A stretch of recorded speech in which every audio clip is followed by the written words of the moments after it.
Hey guys, this is the GDART by GavinfuzzyCustoms. Thank you very much to Gavin for passing me these samples for testing and review.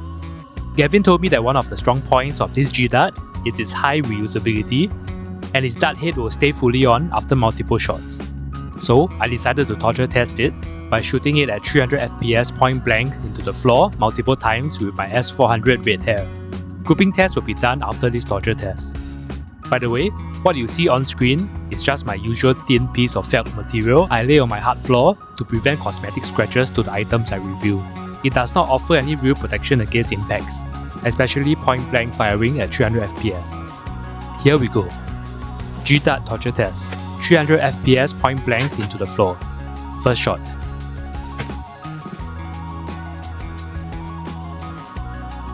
No decapping.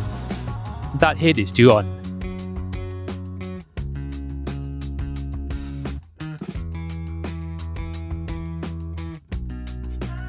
Second shot.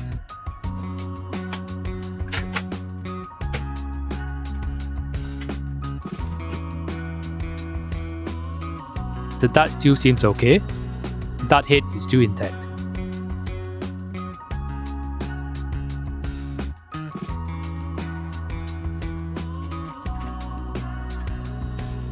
Third shot.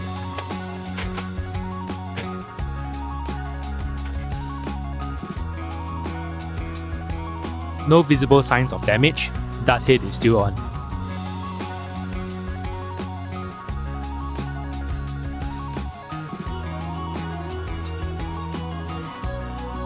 Fourth shot. This time my brain decided that shooting at the wall point blank at 300 FPS is a good idea, and it took out a small chunk of paint on the wall. Great job! Here's some good advice. Do not shoot point blank at your painted wall with a 300 FPS blaster. The dart head still has some paint dust on it. Otherwise, it still looks good.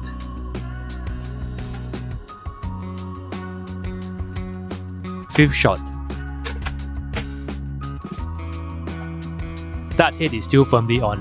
However, the foam at the tip seems to be a little bit slanted and deformed. Finally, the first visible sign of wear and tear after firing 5 times point blank at an angle into a hard surface at 300 FPS. This GDART is surprisingly durable. Let's fire it one last time to see if we can decap it. Sixth shot, let's go. No other obvious signs of any foam tearing or dart head coming loose. But what makes this GDART so tough, like the G-Shock? I ripped the dart head off to find out.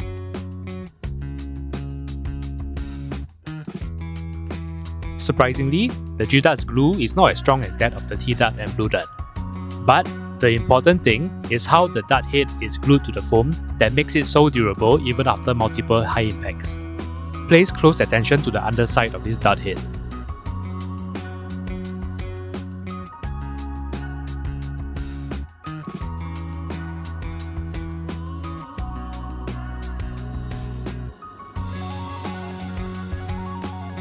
Other than the dart head stem, its undersides are glued firmly onto the foam too, as seen from the glue residue.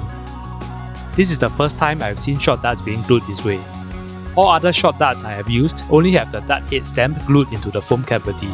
This ring of glue at the undersides of the dart head effectively seals the entire head into the foam edge and body, and prevents it from tearing off partially and causing air leaks like other darts.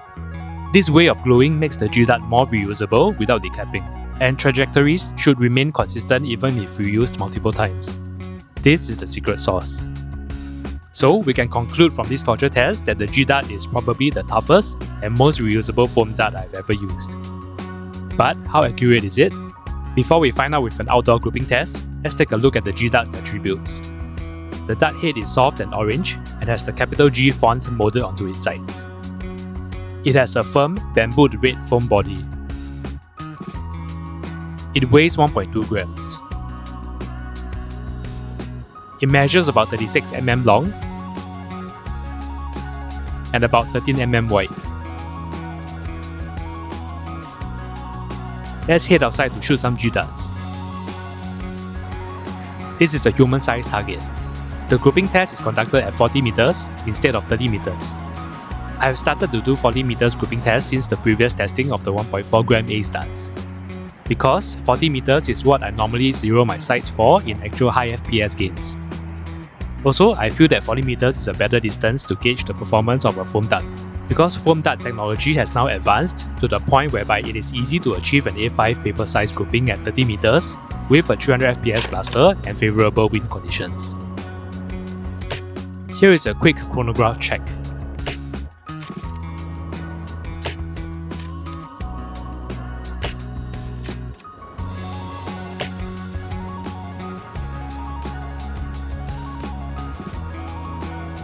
My LPVO is roughly 0 to hit a 40 meter target. There are light winds and humidity is high. I am aiming for the target's center mass. Let's go.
Here are the results. All shots were on target. The grouping is very good at 40 meters. The only other recent 40 meter result I have is with the 1.4 gram ace dart on the right side. Granted, there were only light winds during the grouping test for this GDART compared to the light to moderate wind conditions during the ace dart testing. So this is not exactly an apple-to-apple comparison. But 40 meters is really quite a far distance to be able to hit a player with a foam dart. So I would say that the GDART performed very well in this case. And assuming that my LPVO's elevation was adjusted properly, this will be a rough representation of what the grouping will look like on the right side. Gavin told me that the GDARTs will officially be released at the end of May, and one box of 200 GDARTs will cost about 15 Singapore dollars.